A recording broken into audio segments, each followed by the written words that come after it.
Hey yo les guenines, c'est l'Ermite et vous êtes bien sur la chaîne de l'Ermite légendaire. Bon, aujourd'hui on se retrouve pour ce chapitre 1109 de One Piece qui s'intitule Blocage.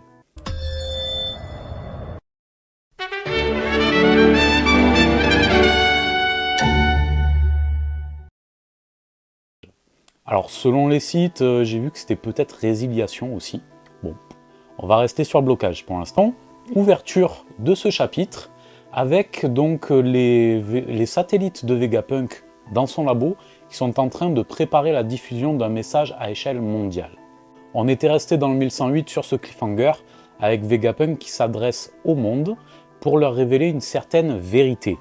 On va dire toutes les suppositions sont possibles, tout un tas de théories restent en suspens. Je vais vous spoiler mais on n'en saura pas plus dans ce chapitre, malheureusement pas. Donc Oda fait durer le plaisir, pourquoi pas. En attendant, la petite particularité de ce message, c'est que cet escroc de Vegapunk diffuse sur le canal privé de la marine. Donc en fait, s'ils veulent continuer à communiquer entre eux, et ils sont obligés en quelque sorte, eh ben, ils ne peuvent pas couper la diffusion de ce message. Donc c'est très particulier, c'est très rusé, c'est très malin de la part de Vegapunk. On n'en attendait pas moins de lui. En attendant, a priori, tout le monde se demande comment ce message a pu se déclencher. Parce que nous avons un Saturne qui communique par la pensée peut-être, avec le reste du Gorosei. Wi-Fi du Gorosei activé. Allô? Allô, c'est Saturne? Vous êtes là? Allô? Allô? J'imagine qu'ils ont un certain lien télépathique entre eux peut-être. De toute manière, ils sont empreints de mysticisme, hein, les 5, hein, donc bon.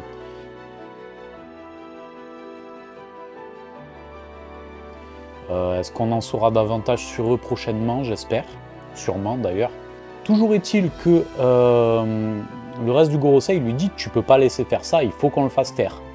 Et lui, il répond « Non, mais j'ai vu Kizaru le tuer, quoi, donc comment c'est possible ?» A priori, peut-être que nous avons la confirmation de la mort de Vegapunk.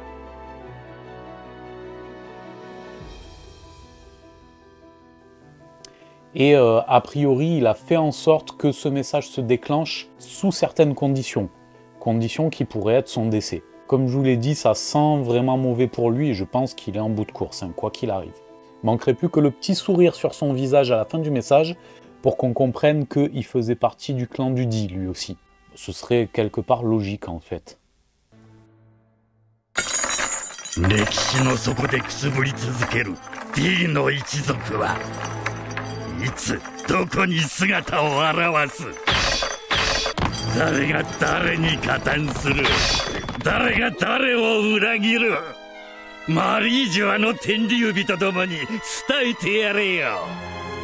お前たちは引きずり下ろされる。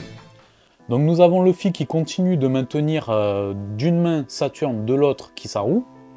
Et il voit que les deux essaient de s'échapper. Saturne essaie de l'attaquer avec une patte venimeuse là. Luffy leur dit vous restez tranquille, je ne vais pas vous laisser faire comme ça. Tant que mon équipage s'est pas barré, vous restez là. Et il nous sort de son chapeau une nouvelle attaque. Bon, il appelle ça le Gum Gum Down Cymbal. En gros, il attrape les deux. Paf, il les écrase entre ses mains.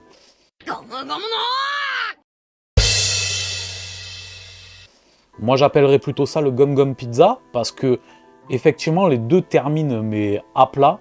D'ailleurs il les fait tourner comme des pizzas, avant de les balancer au loin comme des frisbees. Bon, Kizaru il atterrit sur un navire, il a l'air d'être totalement dead.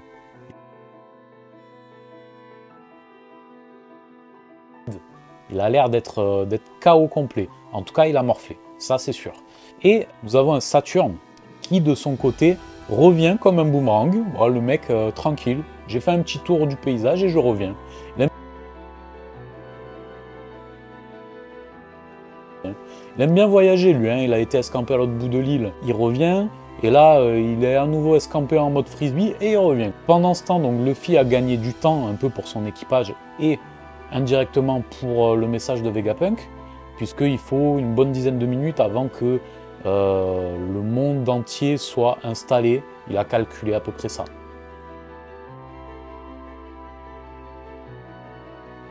Voilà, tout le monde, un peu aux quatre coins du monde, sont en train d'installer les escargophones et le vidéo escargophone.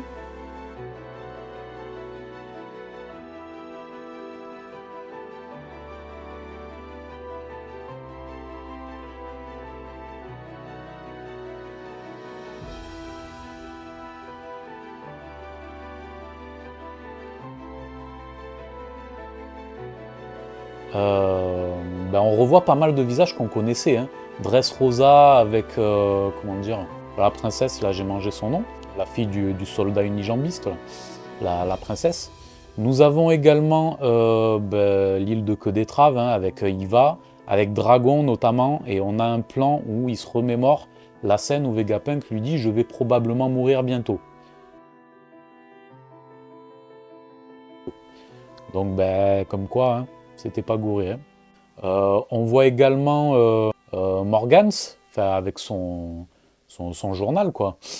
Donc voilà, tout un tas de visages qu'on connaît et qu'on revoit, notamment l'île de Fuchsia. Donc bon, le petit clin d'œil est sympathique. On voit que le maire de Fuchsia est un gros radin, parce qu'il n'a pas voulu équiper l'île d'un vidéo escargophone. Mais bon, voilà, qu'importe. Et donc lorsque Saturne revient de sa petite tournée frisbee, en fait, il clôture ce chapitre qui était plutôt rapide, hein, finalement, hein, il ne se passe pas grand-chose. Et on le voit créer des cercles d'invocation. A priori, il est en train d'invoquer le reste du Gorosei.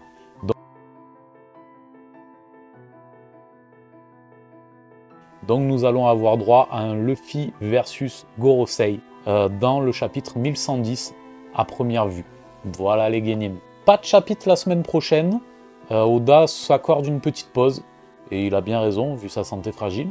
Donc voilà, ça promet du lourd en tout cas, je pense. À mon avis, on n'est pas prêt. Je pense qu'effectivement, on va avoir du Luffy versus le Gorosei. Peut-être une nouvelle transformation de Luffy, peut-être un petit peu plus de bail sur Dragon ou sur Barbe Noire. Tellement de possibilités, ça me fait fumer le cerveau. Allez les Genin, c'est tout pour aujourd'hui. Passez une bonne journée. N'hésitez pas à mettre les petits pouces en l'air, likez, abonnez-vous, partagez, ça aide la chaîne, ça m'aide énormément. Et puis je vous dis à la prochaine. Soyez curieux, construisons la légende. Ciao.